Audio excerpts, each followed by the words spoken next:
Welcome to Physics 4411 and 9411. I wanted to give you some basic overview of what we are going to do during the semester, and also where you find the information. So what you have here is the official website of the university.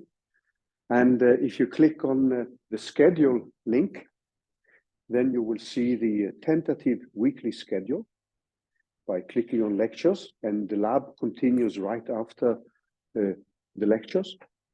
You can see a tentative schedule here. This may be changed depending on your interests and wishes, etc., etc.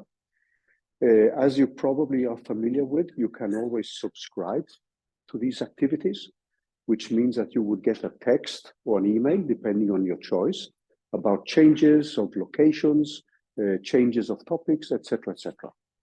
So this is roughly the kind of plan for the semester. And the material is essentially here at this GitHub address of the course. And you probably have a link to it. If you go back to the setup on the official website, you have probably seen the messages which we put in here, and then the link to the teaching material. So I'm assuming that everybody is basically familiar with version control software like Git and repositories like GitLab, Bitbucket, GitHub, etc., etc. So these are just repositories which provide you access to the material. So that means that if you click on code here, you can actually clone everything if you want to do that. You can make your own version of it by forking it, or you can just clone it, and then you can get the weekly updates by just running Git on your laptop. If you do Git pull, you will always get the kind of latest update, because there are always changes to the material, from typos to new material which is being added. So in essence, what you have then, if you scroll down here, is roughly a kind of description of learning outcomes, prerequisites, etc., etc. The people which are involved. So during the lab sessions, we will have between 2 to 3 people every time. The lab is actually the essential part here. So this is a very much hands-on course. And Ruben and Daniel and Håkon are the additional teachers of this course here. So in the lab session today, we're actually going to present to you a general framework in C++ and Python. So this depends very much on the programming language you want to use. So we have, normally we have run this course using C++, and this is also a very good opportunity to teach yourself C++ for more professional use, linked up with you developing what is going to be an almost professional variational or Monte Carlo code. So Monte Carlo methods are the essential methods which we cover in this course. And I will try to motivate why we deal with Monte Carlo methods. Secondly, we will provide a similar framework in Python. But normally when it comes to high performance computing and big numerical projects, and especially if you're thinking of speed, C++, so these low-level languages like C++ and Fortran, where you need to compile and make an executable, they are normally faster than Python. Python has, however, improved considerably. There are libraries like JAX, which you will encounter, which are extremely useful when it comes to vectorization, parallelization, but also calculating numerical derivatives. So some of you may have heard of something called automatic differentiation, which is the closest you get to painless dentistry when it comes to take derivatives. And you will see why using tools like JAX with automatic differentiation is favorable, especially in connection with what we will do now, because we are going to calculate derivatives of what we are going to call the local energy, which you will see today being defined. And these derivatives involve trial wave functions. And when you have a new trial wave functions, you have to calculate the second derivatives when you want the kinetic energy. And that can be sometimes from a paper and pencil point of view, an exercise which is prone to errors. It's easy to make errors. Automatic differentiation, which many of you may not be familiar with, actually allows you to calculate derivatives to numerical precision.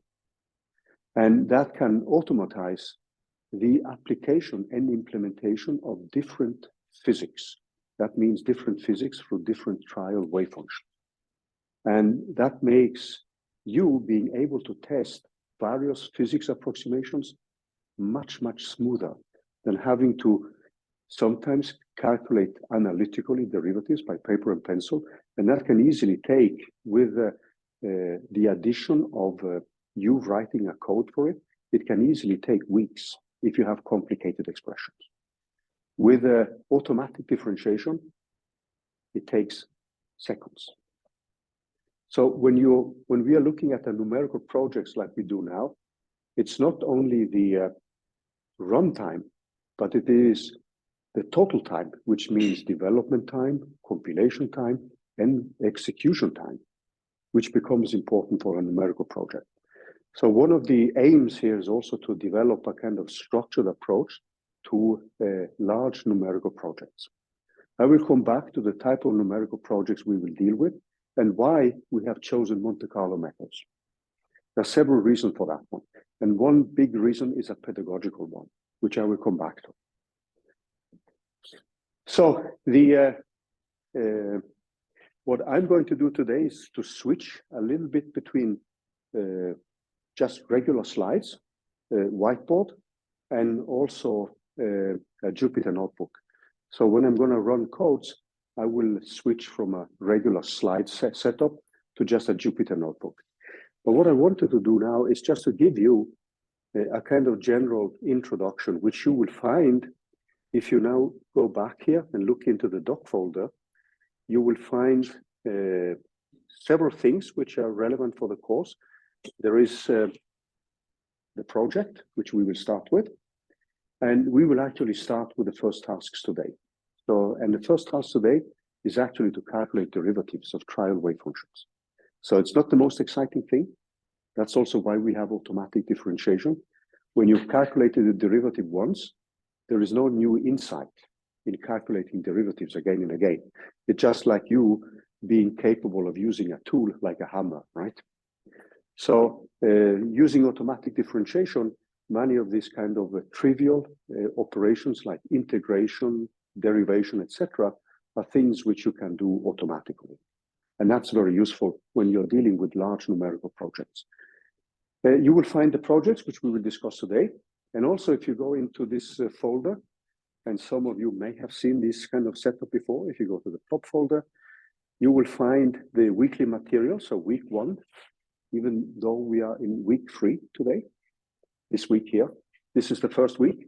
And if you go in here, you will find all the same material. It's exactly the same material in different formats. So there's a PDF format, there's a Jupyter notebook, and there are different HTML. So you can use the format you prefer. But I'm going to dive into the PDF file, and I wanted to say something about general practicalities. Now, feel free to interrupt me, ask questions. So let's just bring up the slides, which should be here.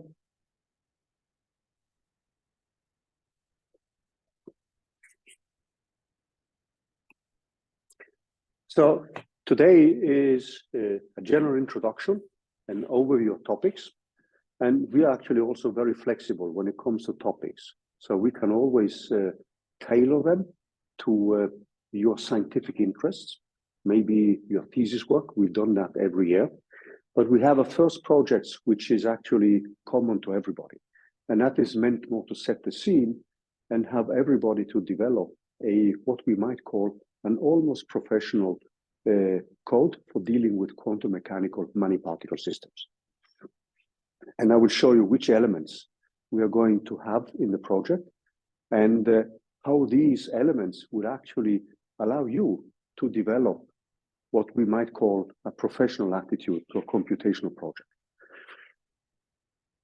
So the methods we've chosen are Monte Carlo methods, and I will come back to why. Teaching material, you will find everything in the GitHub address. We will send you reading suggestions every week. So you will receive an email about that. The teaching material. So I think I didn't share that properly. So let me just go back here. I think I didn't share it for those of you who may be online. Now let me just go back.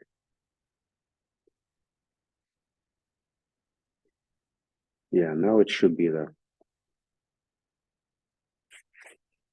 Okay. Nope, this is not. Just a moment here. That was not the correct file.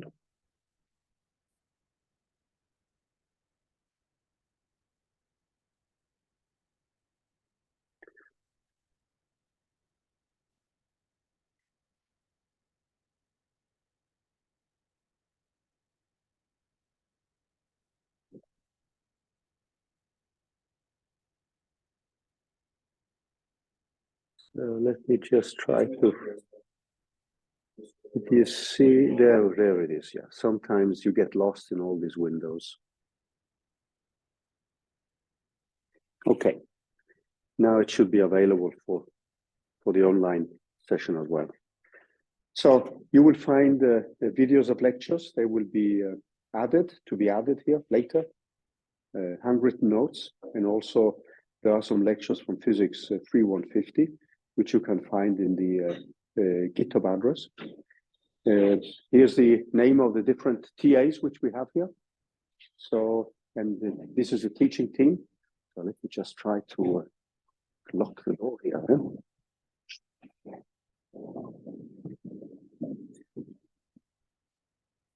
So let's do that. And there you can find where we also located. And you will meet these people after the lecture session. So there are no unique textbooks, but I will give you reading suggestions from different articles and so on as we move on. Lectures, as you've seen, we have weekly plans on the webpage, and also you will receive weekly mails with updates. The first project is to be handed in before the Easter break. And then we have the last one on June 1st. And you can team up in groups if you want to, if you prefer that. Some of you may be taking a course which is called Physics 5429, which is Advanced Machine Learning. And there is a possibility there to actually have an option for the last project, which can link with the projects in that course as well. And same with those of you who take the quantum computing course, there are actually possibility to link different projects here with other courses. No final exam, only project work, and each project counts 50% over the final grade. Yeah? It's a report form, yeah. Just as a scientific report. And I will try to describe the kind of activities which we are dealing with. So when it comes to programming languages, so we have some competence which we can help you with. So some of you may have to write your thesis in Fortran, or you may encounter Fortran programs. So there is a possibility to use Fortran. Actually, Fortran stands for Formula Translation Language, and it is actually the language in which basically every library is written in. So if you're using NumPy, that provides a wrapper to LAPACK, which is a library written in Fortran. And some of these codes are legacy codes, which have been written back in the 50s and 60s and 70s. So which means that many people don't want to touch them because they know that they run and they hope they will keep running. Actually, this is one of the reasons why software companies fail, because they haven't thought of how to write sustainable code. That's a very important thing with unit tests, etc., which allow you to check that different parts of your program are functioning properly. So these are things which we will actually discuss in this course as well. How you structure and write a code which is useful and sustainable. So we have languages where we have some competence. So that would be C++ and Python. These are the languages. So many of the examples which you will see in my Jupyter notebooks, they are written in Python, but they're written in Python because it allows me to visualize things immediately. So in the Jupyter notebooks, the choice of Python is done for pedagogical reasons, so that we can illustrate easily some of the concepts and show results immediately. Whereas you can choose whether you want to use C++ and Python. If these are the languages you're familiar with, if you want to use Fortran, that's okay. We have also some competence in Rust. Some of you may be familiar with that. And Julia as well, if you're interested in using Julia as programming language. So let me ask you, I mean, what is your programming background? So how many of you have written programs in C, C++? That's a good fraction. How many of you have written programs in Python? That's everybody. In Fortran? Nobody. Julia? One in Julia. Rust? So Rust is one of the big languages when it comes to especially security on operating systems. So it's much better than C++ when it comes to memory deallocation and memory management. So one of the big problems with languages like C++ is actually memory leaks. Sometimes it's difficult to handle properly how memory is allocated and deallocated. But anyway, the source codes and everything is something you will find at the different sites on the web, in the GitHub address. And in the lab session today, we will present to you the general structure of a C++ and a Python code where we will have to fill in the necessary details. So it means that you don't need to write everything from scratch. And clearly, object orientation is a must. Then the aims here, there are several aims. So one is actually to be introduced, since this course has the name Computational Quantum Mechanics. So we have to do quantum mechanics. So if you want to do something else, you've come to the wrong course. There is no way to actually do anything but quantum mechanics. So if you want to do astrophysics, there is no way. Then you would have to take a course in computational astrophysics, obviously, which we do have. So we want to use variational Monte Carlo methods to properties of many fermion and many boson systems. We want you to understand how you can simulate a quantum mechanical systems for many interacting particles. I mean, life is essentially interacting objects. It would be pretty dull if there were no interactions. The methods are relevant for many subfields in physics, quantum chemistry, nuclear physics, nanotech, semiconductor physics, material science, molecular physics, etc., etc. So the methods you encounter, like Monte Carlo methods actually are form one of the central many-body methods. So you will learn to structure larger projects, unit test, object orientation, writing clean code, which is essential. One of the really nightmares are HR programs, like the one which the University of Oslo runs. So this is a program which is a patchwork of programs which have been developed over 50 years, and nobody dares to touch them, but they keep adding functionality. It's a nightmare, I can guarantee you. But nobody wants to rewrite them, because that would be have a price tag of billions to rewrite them. And we have some people from Trøndelag, and they probably heard about these problems with the software they have at the hospital in Trondheim. That's just an example of this kind of nightmares when you don't write a clean code from the beginning. Then we have the statistical analysis of large data sets. We want you, because at the end, we are going to deal with the optimization problems. Because we will have parameters. We use the variational theorem in quantum mechanics, and that leads to you having a set of parameters you want to optimize to find the energy minimum. And that leads to an optimization problem. And many of you have encountered this type of optimization problems when you've studied machine learning. So it's the same, essentially the same type of methods. It's often based on a Newton-Raphson way to find the roots of a function. In our case, it's just to find the zeros of the gradients of the energy. So we are going to calculate the expectation value of the energy as a function of certain parameters. And then we are going to drive the gradient to zero. And that is the optimization part. And the energy which we will calculate is, in basically all cases we have in physics, it's a convex function of the variables. So that means that we end up with a convex optimization problem. And we will go through some of the more famous methods like gradient descent, steepest descent, conjugate gradient methods. And then we have stochastic gradient descent, which are classical methods which are being used in this optimization type of problems. Parallelization and code optimization is also something we will deal with. And then the second project is actually something which we like to tailor to people's interests. So the first project is something you can see as us touching base and developing a numerical project, which you then can extend upon. And there are several possibilities here which can be done. But if we just continue a little bit here, these are some of the further topics. So we're actually going to look at the Monte Carlo, specific Monte Carlo methods.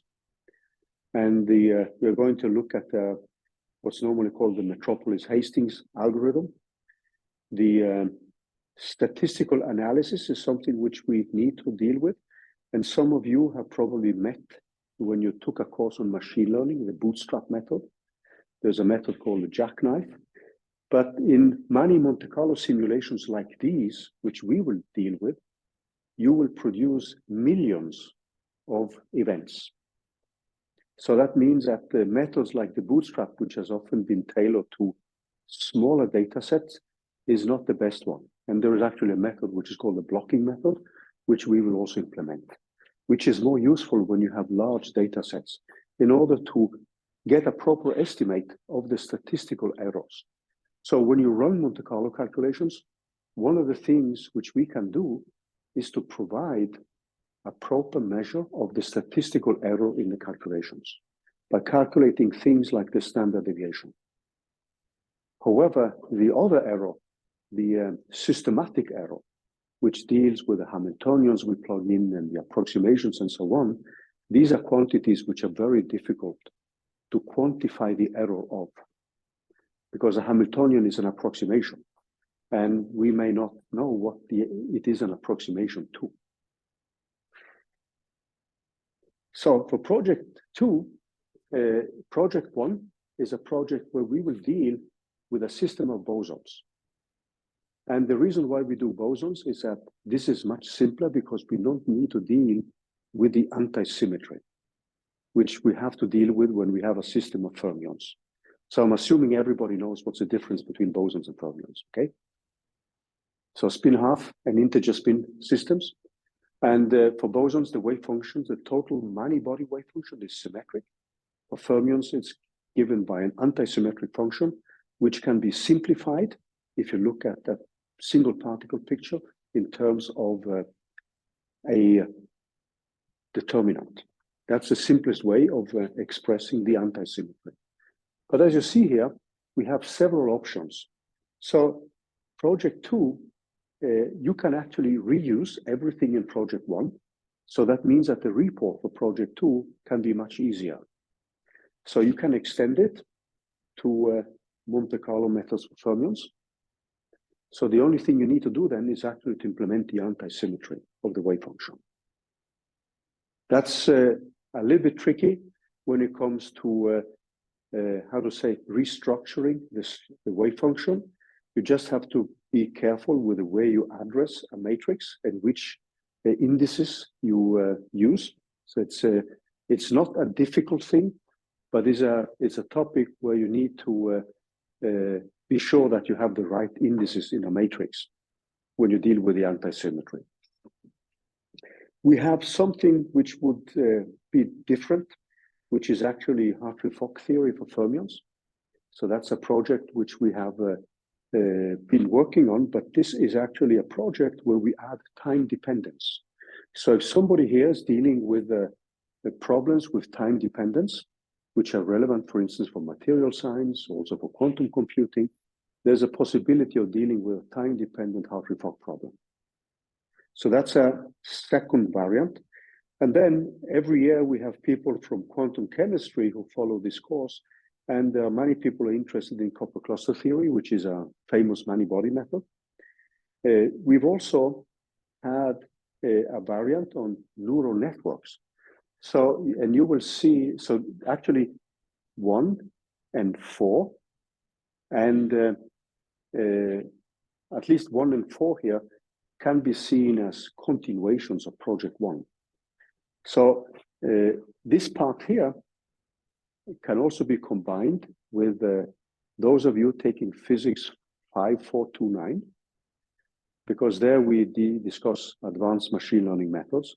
So what you would be doing in this part is to replace the trial wave function with a neural network. And this is actually my own research line. And this is a field where you will actually get results which beat the standard benchmark results for many body theories. So neural networks is actually a very active research field. And that's one possible extension of project number 1.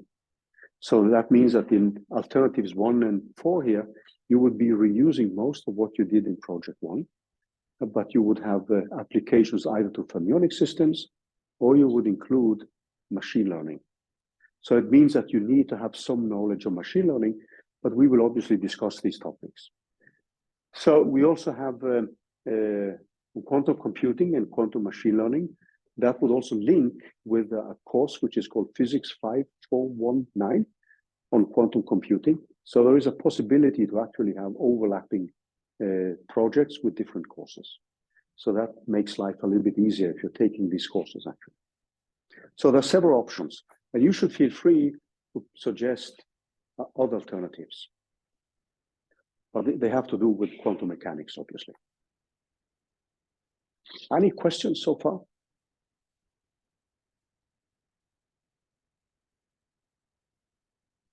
Okay. So other topics which we will deal with are things like this. If you're dealing with copper cluster theory and Hartree-Fock theory, we need to specialize a little bit in iterative methods for solutions of nonlinear equations. Obviously, object orientation is something which will be there under the hood all the time. Data analysis and resampling techniques are techniques which are used to either produce more data or to actually evaluate the expectation values of the variance and then the standard deviation. So you can actually provide an error estimate of your results. The type of systems which we will deal with are essentially 2- and 3-dimensional ones. And these can be both bosonic systems, but we can also look at the quantum dots, which are very hot systems for in semiconductor physics and nanotechnologies. These are candidate systems for making quantum circuits. We also have standard atoms and molecules or systems from solid state physics, if these are interested. Or if you have other types of Hamiltonians which are interested in, that's also possible. So you can now see the projects here. So the first project is actually simulation of trapped bosons using variational Monte Carlo methods. And this system which you have here is actually a system where we have a scientific article which you can then compare your results with and try to reproduce the results in that scientific article. The other reason why we do that is that this is a hot topic for a field in physics which has actually been littered with Nobel Prizes in the last 20 years. So this is Bose-Einstein condensation. So the kind of system which you're going to look at is an example of a system where people demonstrated the Bose-Einstein condensation, the phase transition to the Bose-Einstein condensate at low temperatures. So these are systems of trapped bosons. Actually, these are atoms with a specific spin, ions actually, which then have a total spin, which is an integer. So they behave like bosons. And you can trap a gas of these atoms in small areas. Actually, the trapping itself, there are ion traps, which are called Paul traps or Penning traps. That was another Nobel Prize in Physics in 1989 for this technology. And this is a technology where you actually set up electric quadrupole fields, and they look like harmonic oscillators, because an electric quadrupole field in 2 dimensions goes like a constant times x squared plus y squared. And that's a harmonic oscillator potential. And you can trap these by what's called, and cool them down by what's called laser cooling. So these bosons, you can think that of in terms of the Maxwell-Boltzmann velocity distribution. So these bosons have a velocity distribution. So by lasers, you can then target the bosons which have the highest velocities in the ends of the Maxwell-Boltzmann distribution, which looks like a Gaussian. So by targeting those bosons which have the highest velocities, when they collide with light, you slow them down. By slowing them down, you actually have more and more bosons which get a sharper and sharper velocity distribution. And at the end, you would have all bosons marching basically with the same velocity. So that's an example of a technology which can be used to study the transition from a gas of particles which has a broad distribution of velocities and energies to a sharp energy distribution. And that means that you have a microscopic system which develops a macroscopic behavior with just one velocity or one energy. And that's a typical definition of a system which undergoes a phase transition. And so what we are actually going to do is to run calculations for such systems. Then you have the different possibilities which you can see here. So we can replace the trial wave function we're going to look at with a neural network. We can, as I said, use fermionic systems, and then we can study other many-body methods if that is of interest for you. So we have normally split in different directions for the final project. And it's very much up to you guys what you want to do. And please feel free to come with suggestions. Any questions so far? Okay, this was a little bit too large, but I wanted to give you some motivation for why we do Monte Carlo calculations. So in essence, what we end up with is a stochastic integration.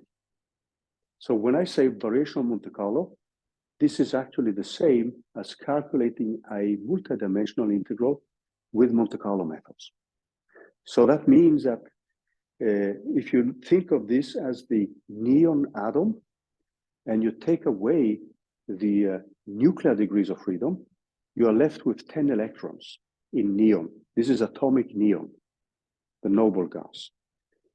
And these are in 3 dimensions. So it means that this integral here is 30-dimensional. This is something you cannot solve with traditional methods like the trapezoidal rule or Gaussian quadrature or any other standard integration methods in a reasonable amount of time. Actually, as you can see here, if you use Gaussian quadrature, and even if you take 10 integration points, because you would discretize these R's, and if you take 10 integration points in each direction, that means that you have 10 points in the X, the Y, and the Z directions, since you're in 3 dimensions. And that means that you would have an integral here with 10 integration points, which goes like 10 to the power of 30, because you have 30 degrees of freedom. 10 particles, 3 dimensions. You do 10 integration points. That means that you have 10 to the 30 dimensional integral to evaluate. Now, 10 to the 30, if you now have access to a machine and every operation, which is not true actually, but if you assume that every operation takes the same amount of time, so that means addition, subtraction, multiplication, etc., takes the same amount of time, we just call that one floating point operation, then you could think of having 10 to the 30 floating point operations. And if you have access to a machine, which is a teraflop machine, which is pretty common, this is basically standard hardware nowadays, that means that you can do 10 to the 12 operations per second. So you have 10 to the 30 you need to do. So that means you need 10 to the 18 seconds. And I think the lifetime of the universe is 10 to the 7. So even with 10 integration points, which will give you horrible results, really bad results, because you have a quantity like the kinetic energy, which depends on a second derivative when you integrate. And that will make the integration being something which depends very sensitively on the number of integration points. So if you want to do that properly, you would need something between 100 to 1,000 integration points in each dimension. So in principle, you should have 1,000 to the power of 30 if you wanted to achieve some reasonable results. And then you can do the math and see how much time you would need. So this is just a very rough calculation. And this is the reason why we end up with doing integrations stochastically. So just keep that as an overarching theme. What we will deal with is the evaluation of multidimensional integrals using stochastic methods. And that means Monte Carlo methods. So Monte Carlo, due to the casino in Monte Carlo, right? It's an obvious reason. So I have many other examples. If you take a system, if you rewrite everything, you can. So I should just say one thing while we move on and stay along this kind of generic line. So if you look at all the many-body methods which we have, they all reflect different mathematical expressions for solving the same differential equation. So what we start with would be Schrödinger's equation like that. You can solve that as an eigenvalue problem. So that means you have to diagonalize. You can solve that as, like here, as coupled set of second order differential equations. Because all these equations are coupled because we have interactions between the particles. So we cannot disentangle the equations from each other.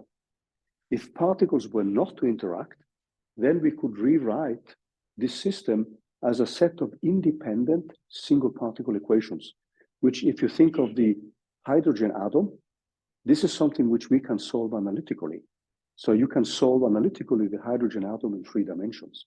You can do that with the harmonic oscillator as well in 3 dimensions. So we have some specific problems which we can even solve analytically. And if there is no interaction, then we have the solution already. However, interactions complicates lives.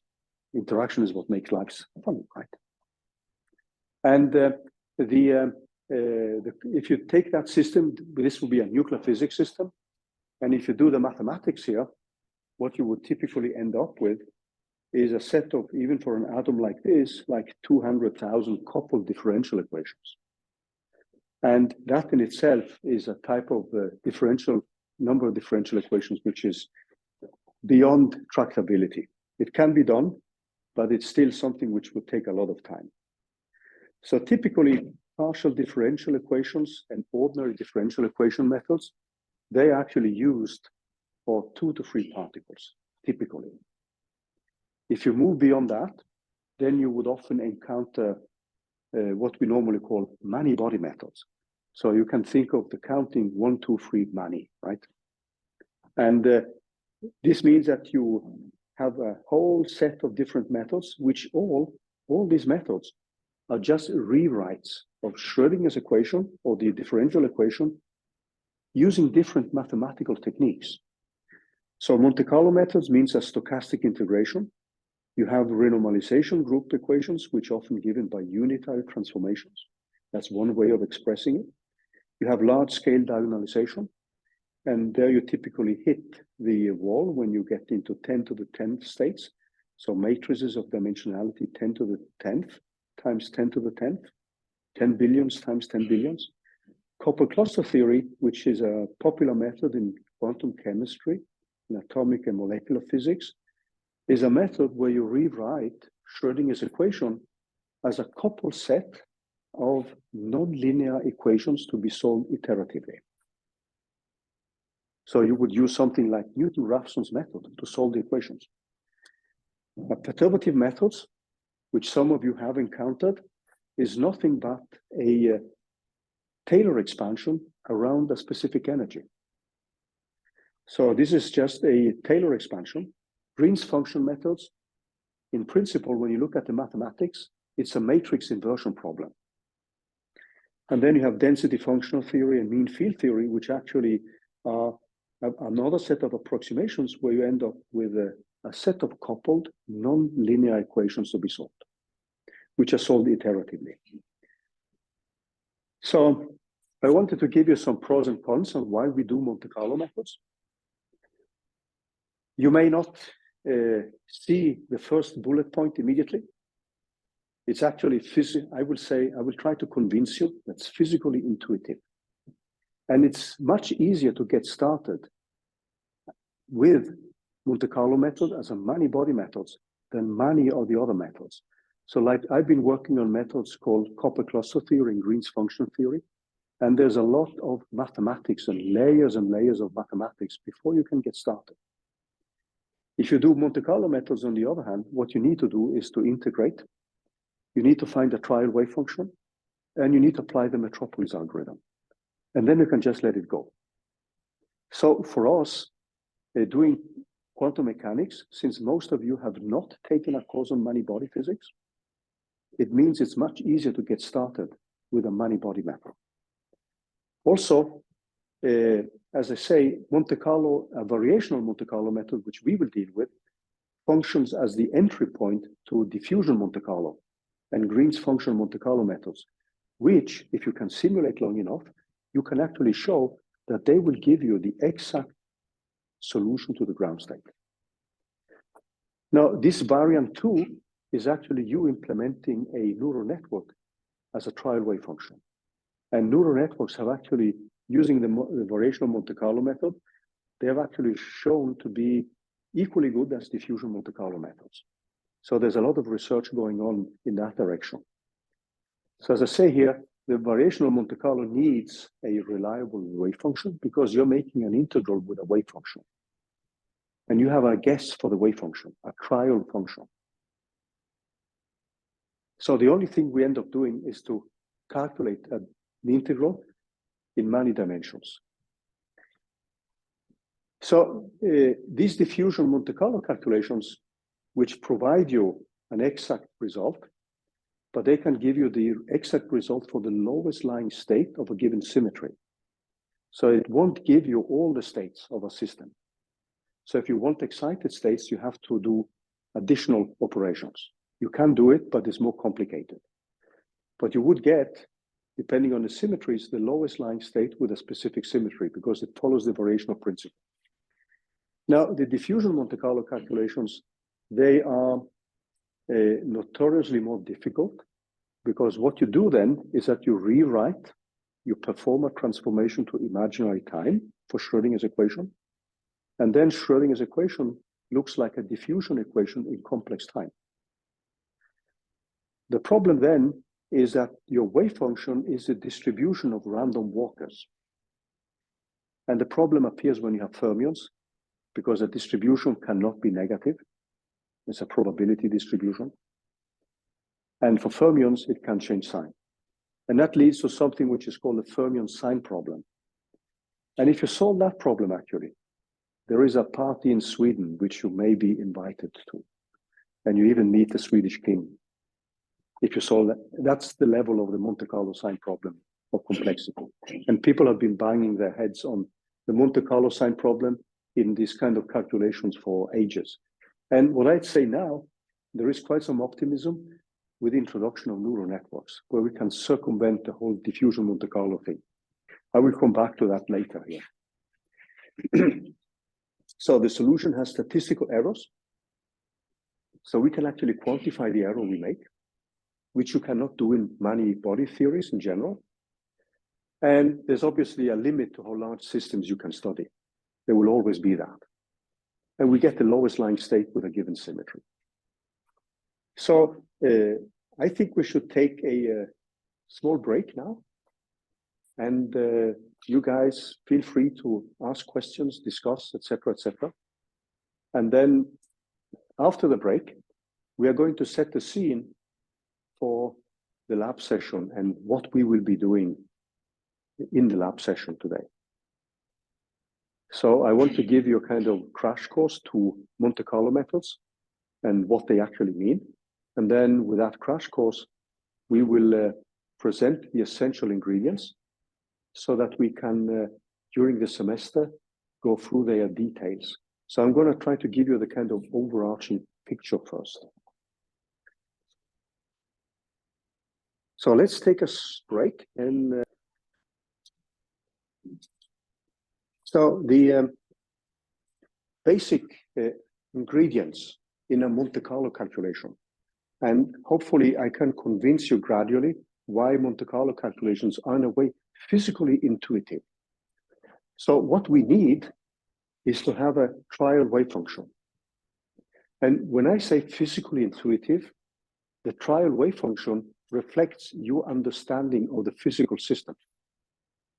So if you have a system of electrons in neon, it wouldn't be unnatural to think that the wave function may have some properties common to the solution to the hydrogen problem. So that is where your physics intuition would come in, right? So that means that you would construct or set up a trial wave function, which then contains the various quantum numbers, in this case, the positions of the particles, and some parameters alpha. So this is a vector. So both phases quantities are vectors here. And for a many-body system, we could then have a given set of positions, and then the trial wave function could have a set of parameters. And these parameters are those which we want to optimize. So that means that what we are doing is that we are calculating this quantity,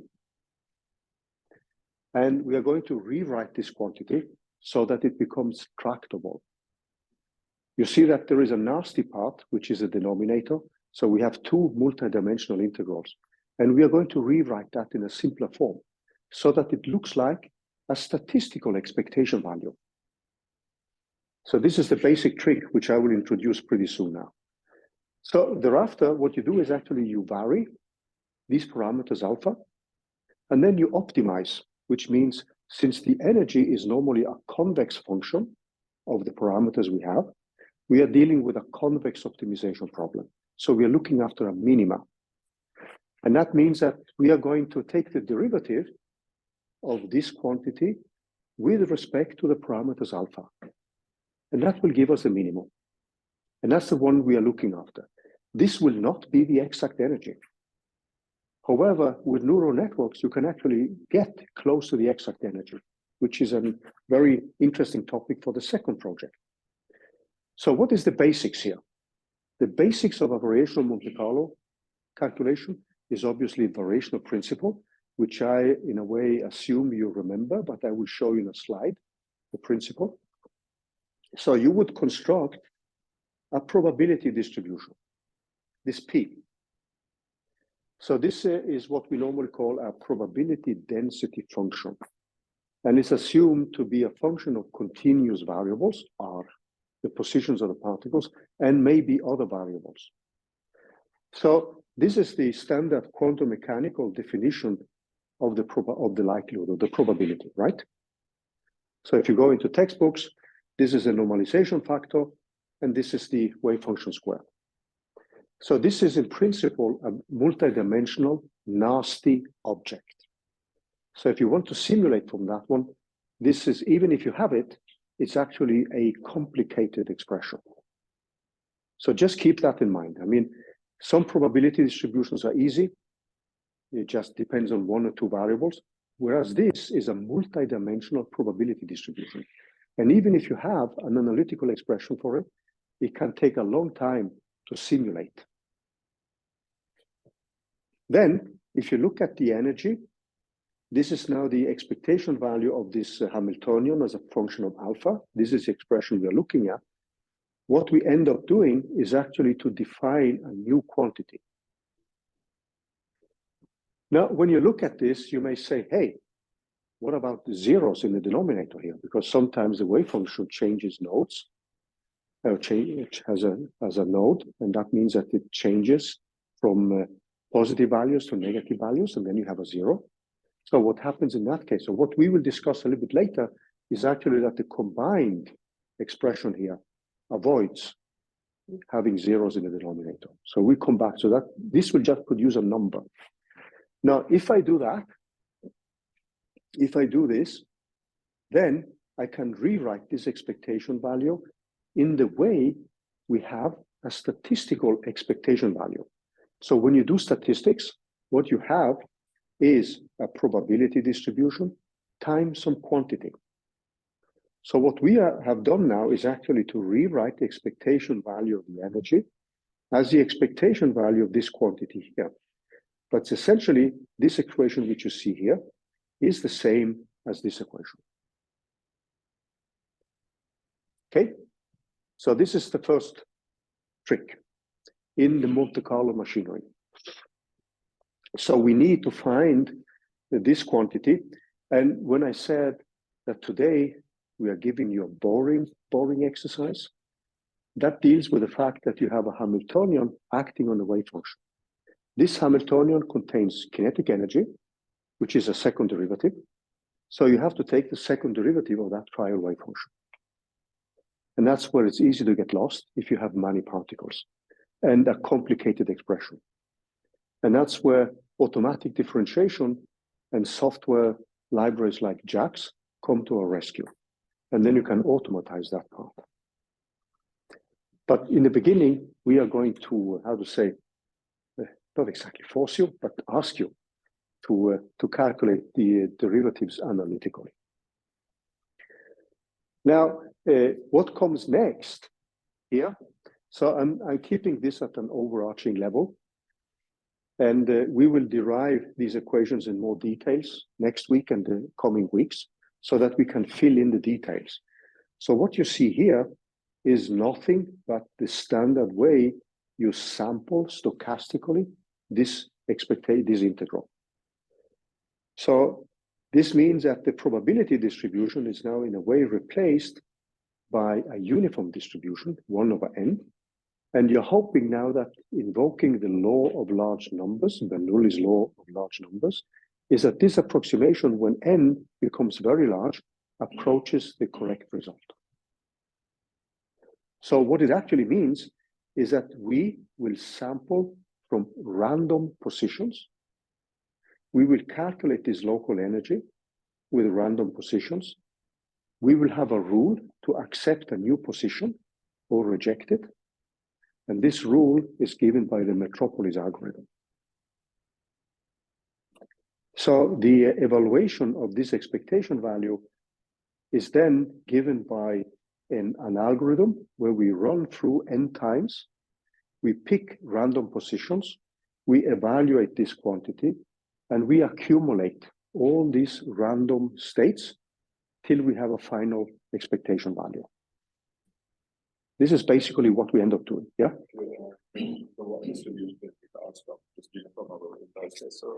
So this is actually the big topic. So in the beginning, we are going to do a plain uniform distribution, and that is normally called sometimes just called the Metropolis or the brute force Metropolis algorithm. Then we're going to refine this so that we're going to let the particles jump in space according to a distribution which is more physically motivated. And that will lead to what's normally called a modification of the Metropolis algorithm to something which is called Metropolis Hastings. So that will often lead to a better sampling of the points because we are going into regions where the probability of being is not 0. So when you sample this with a uniform distribution, it's very likely that you will jump into regions where the distribution is 0. So since we don't have anyone online, you can think of you sampling. Suppose you sample a normal distribution. So you can place yourself. So this is the quantity, let's call this f of x.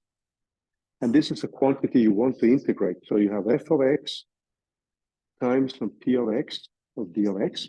So this is the integral you want to evaluate. Now, you could place yourself randomly here. Then clearly, when you jump around in space, you want to jump so that you don't collect tons of zeros. So if you jump randomly out here, you're going to have a zero contribution to the integral, and you don't want that. So if you do it in a brute force way with a uniform distribution, then in a uniform distribution, what you would be doing then is to set a jumping step. If that jumping step is too big, then you would jump in and out of the function where the function is defined. So that means that you can risk to get many, many zeros as contributions to the integral. Then what is done in a brute force metropolis algorithm is that you tune this jumping step or the step size so that you tune it so you would only jump within regions where this function is non-zero. Alternatively, you can then find a probability distribution P of x, which follows this integral. And then the particles would jump according to that. And then clearly, the whole philosophy of the metropolis algorithm is that if this now is a probability distribution, you want to jump to areas where the probability is high. Does that make sense? So you clearly want to go to high probability. But if you go to high probability, it means that after some few steps, you will just be here. And then the point you will pick is just that one. So I'm trying to give you this kind of more intuitive, overarching view on what we will be doing. So that means that you also need to allow for jumping to regions with lower probability. And this is the essence of the metropolis algorithm. So the metropolis algorithm allows you to jump immediately to high probability, but then it has also the option that you can go to lower probabilities. And then you should faithfully sample those parts of the integral which are most relevant. Okay? Did that help? Good. So the whole thing, the way you jump in this space is something which we would fine tune. And the way you tune it depends on your insight about the physical system.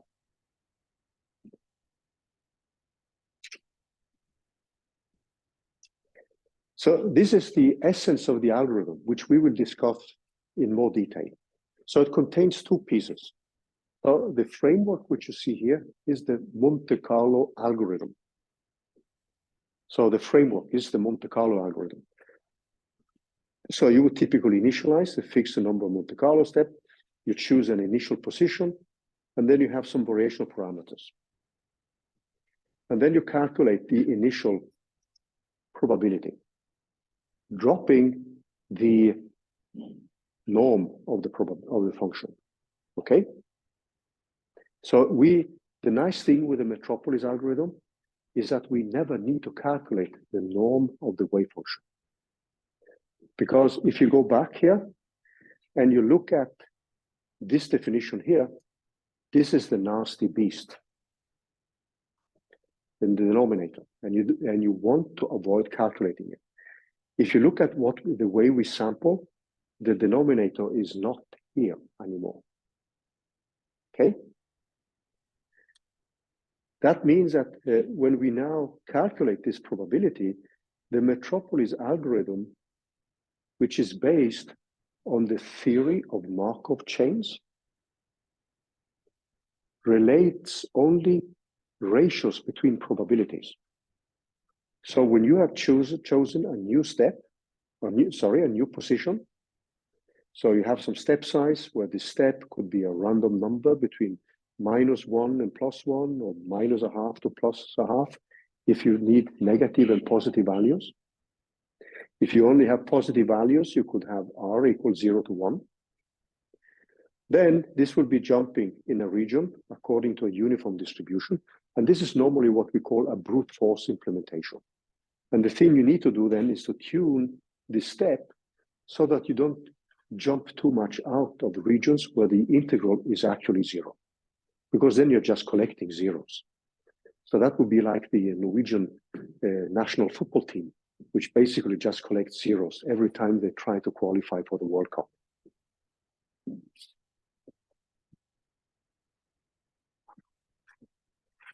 Okay, so then we have the Metropolis algorithm, which now takes, and this is something we will derive again. So some of you have taken computational physics 1. So how many of you have seen the derivation of the Metropolis algorithm? Okay, only 3 of you. So I'm going to repeat that. So we're going to go through the theory of Markov chains, because what you see here requires us to discuss that in more detail. So you get an understanding of where the Metropolis algorithm comes from. Okay? So then, if the step is accepted, you would then update the new position, you calculate the energy, and then you simply calculate new positions and keep going till you've gone through all the Monte Carlo samples. And that's essentially the Monte Carlo algorithm with the Metropolis algorithm. So the Metropolis algorithm is just inside here, and that's the way we accept or reject a proposed position. Yeah? Are there also acceptance schemes which would also fit, or is the Metropolis algorithm generally? So there are many ways of doing this. So one very popular one is called Gibbs sampling, which we will discuss later. So the Metropolis algorithm does not have a monopoly on it, but it's so simple to implement that that is one of the reasons why people like use it. And the whole thing, which you have to prove when you introduce a new algorithm, is whether the algorithm is what we call ergodic. So this is pretty tricky to prove normally, but what that means is the following. If you can simulate long enough, then you should be able to, in an unbiased way, be able to sample all possible positions. If you have a bias in jumping, that means if you think back to this drawing here, if you have a bias in jumping, you would just end up in a selected part of your integrand. And you don't want that. So in principle, if you can simulate long enough, you should be able to span all possible positions. And that means that it's in statistics, this is normally called satisfying the ergodic hypothesis, which is normally pretty difficult to prove. But people have proven that for the Metropolis algorithm. We will not go through that for period. But I can link to the literature where you can. I actually did it once and I spent 3 double lectures on it. And nobody understood it. Not even I did understand it. Okay. But let me show you a quick example here. So this is something you've seen before, probably in quantum mechanics courses. This is the radial part of the Schrödinger equation for the hydrogen atom. And this is something when we now make it dimensionless, so we scale away the length, which we have here, and we have a dimension that's constant rho. Then we have a Hamiltonian which looks like this. So if we take away orbital momentum, then we can just deal with these 2 parts here. And we know that the solution to this problem, the solution when you take away orbital momentum, runs like a parameter times this rho, times this e to the minus alpha rho. So this is a solution times some constants. So what you can do now is that you can introduce a parameter alpha as a parameter you want to vary. That's your variational parameter here, okay? And that variational parameter is now going to be varied so that we calculate the expectation value of the energy with that parameter. So you can then calculate the local energy. So this is now the local energy. And for this specific case, when you look at the simulation, when alpha is equal to 1, you have the minimum. So the exact result is -1/2 with these dimensionless units.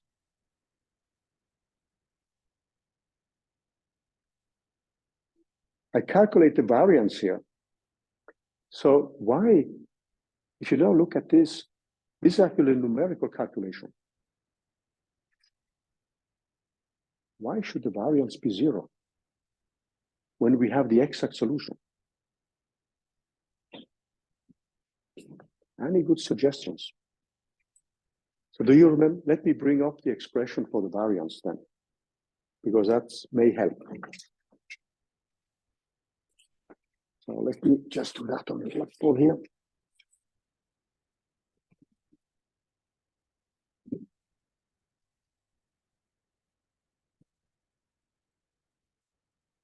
So the variance, which I will normally write like this,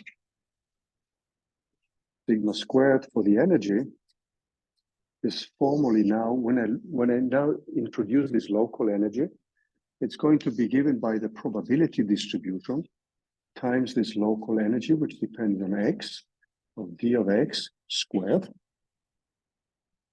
minus this p of x of EL of x, d of x, and this is squared.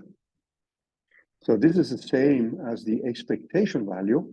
So I'm using this physicist way of writing the expectation value, minus the expectation value squared.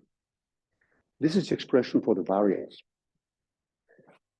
If I have the exact solution, why is the variance equal to 0? So let me give you a quick hint here. What you are evaluating is something like this. And hopefully, normally, this is not equal to this. But when you have the exact wave function, it is equal. What happens with that integral? Yeah? Hamiltonian operator becomes a constant when applied to exact eigenfunction. So what you get then is that this is nothing but this constant squared. When you have the exact solution. When you look at this one, this is just E, but then you have E squared. 0. So that is an extremely useful test. So sometime when people perform this variational calculus, they optimize both the variance and the energy. Because for the energy, you don't know the final value. In the beginning, you don't know what this integral will look like. But you know that the variance should be as small as possible. So when you have different trial wave functions, what people would say then, if my variance is smaller for one, I would say that that function is closer to the correct value. So the smaller the variance, the better. That's an important measure of the quality of your results.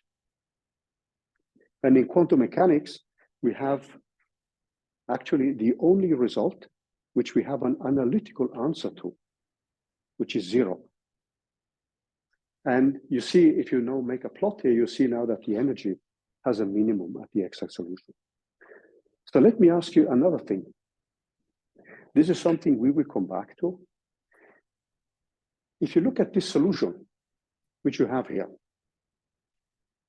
this is me having looked up in a textbook and looked up the analytical solution.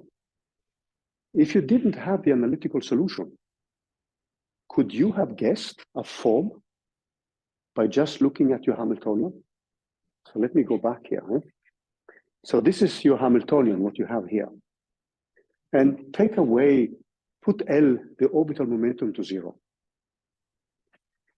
If you look at this Hamiltonian, which you have here,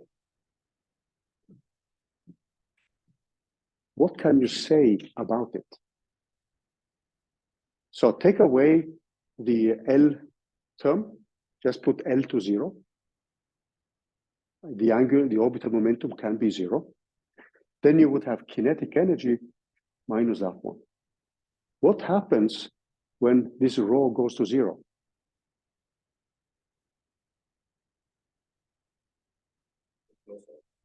Yeah. Does the energy blow up?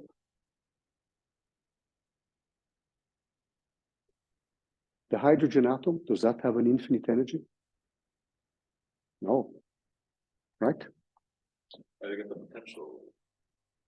Maybe do something get the potential which are not allowed to be. If you think now of you having a trial wave function, what should that trial wave function do for you in order to avoid the divergence?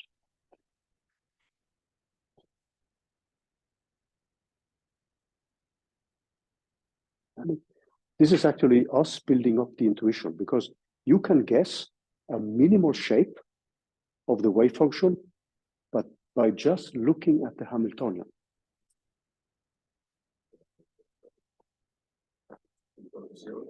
Say it again.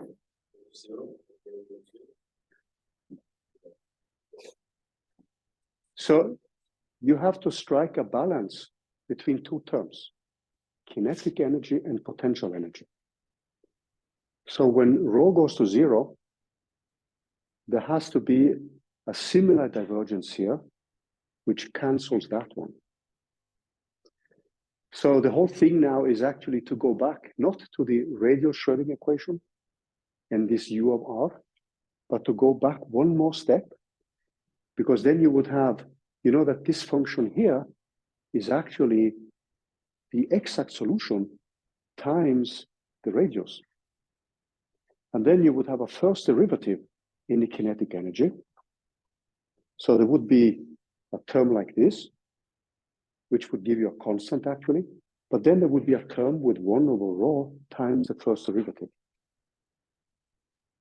So that means if you look at this wave function which you have, this wave function is actually this U of R. We have rewritten the Schrödinger equation in radial coordinates.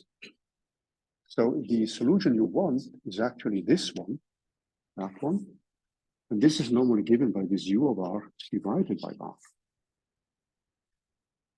And the reason why you do that trick, this is just a trick, because in principle, what you have is minus del squared. And when you rewrite that in radial coordinates, there will be a second derivative and there will be a first derivative. So this one will translate into a minus d of d rho minus of 1 over rho of d rho.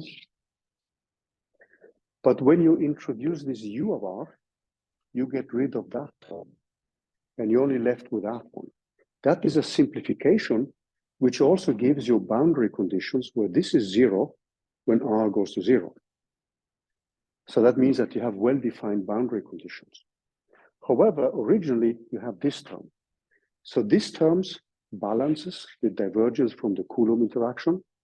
And in order to balance that, you need a differential equation, which goes like minus rho of d rho minus 1 over rho here. And you want that one to be balanced. And the mathematical shape, which guarantees that, we are coming back to this actually, is e to the minus rho. So that means that looking at the Hamiltonian, you can actually devise a minimum criteria for what the trial wave function should look like. So this is where we build our intuition in designing the trial wave function. With neural networks, you can just throw in a neural network and let that find the best way to express the wave function. But in general, this kind of insights are those which we need to bring with us when we develop a solution to the trial wave function. And then when we have such a trial wave function, by accident now, I have something which is proportional to the exact one, then I can get the exact result when this parameter alpha is equal to 1. Okay? So what I wanted to end up with now is an example of a Monte Carlo program, but now tailored to the harmonic oscillator, because we are going to deal with a harmonic oscillator. So after the break, when we start discussing the project, I wanted to discuss the setup of the Hamiltonian for the project and which are the ingredients which we need to deal with. So I'm going to sneak in a small lecture after the break again. And then Ruben and Daniel and Håkon will discuss the layout of the codes. And then we can get started with analytical work and start looking at the project. So we get started immediately. But let's now switch to the Jupyter notebook. So let me stop sharing here and bring up the Jupyter notebook. And let us do that one before we take a new break. So this is basically exactly the same material, but now I want to run the code. And I'm going to look at an example which is very close to what we will do in project one. So in project one, we will have a system of bosons where the potential, in case of where we have the symmetric one, the spherical one, is just a harmonic oscillator in 3 dimensions. And so we have kinetic energy plus a harmonic oscillator. So this first part is a harmonic oscillator part. And then there is an interaction between the particles, which we will bring in later. So the simulations, the way we're going to run them in the project, are first with the harmonic oscillator. So we will develop the whole machinery for just the harmonic oscillator with 1, 2, 3, and many particles. And here we will have analytical solutions all the way. So we can bring in all these aspects which we need to bring in computationally. And when this functions, we know that we're getting the analytical results. Then we can bake in at the end the complication of an interaction. Okay? Does that sound reasonable? So the harmonic oscillator is going to be our starting point. And we are going to have bosons, which we will just put in the lowest lying harmonic oscillator state. Because bosons, they like each other. So they are not like fermions, which where you cannot occupy more than one place. So that means that we can put in as many as we want in the lowest lying harmonic oscillator state. So if you now look at this part only, we also know that the trial wave function, if we now just scroll down a little bit here, if we take the harmonic oscillator, so this was the hydrogen atom, this would be the form of the harmonic oscillator, which we will start working with. So there is a variational parameter alpha. I put alpha squared. And when I take the derivative of this one, and this is one of the things we want you to check now, after the break. When you take the derivative of that one, this defines the second derivative. This defines your local energy. So we want you to check that expression. And then you can calculate and find the expectation value of the energy in terms of these parameters alpha. So everything here can be done by hand. So this is just a classical paper and pencil exercise. Then you can also calculate the variance, which means this quantity here. And you have analytical expression for that one as well. It's a little bit more involved because you have a wave function, which is a Gaussian. And that's always a little bit more nasty when you want to evaluate the integrals analytically. But this is easy to do. Any questions so far? So these are the basic steps which we need to program. So when you then look at the code, which we can set up, so in the beginning, I just have these basic initializations where I save figures. I like to save my figures to a folder, blah, blah, and so on. But you see now I defined. So this is, when you look at these codes, I'm not going to bake in any object orientation in the codes I would use as demonstrations here, because I want to keep them as simple as possible. So that means that you see the analytical expression and you see that translated into the code immediately. So I have a code for the wave function. That depends on the position, R, and on this parameter, alpha. That's the wave function ansatz, which I have, okay? And here I have my local energy. So what I've done is to code the analytical expression for the local energy. That is much faster than calculating numerically the derivative. However, with automatic differentiation, you can actually calculate these derivatives easily.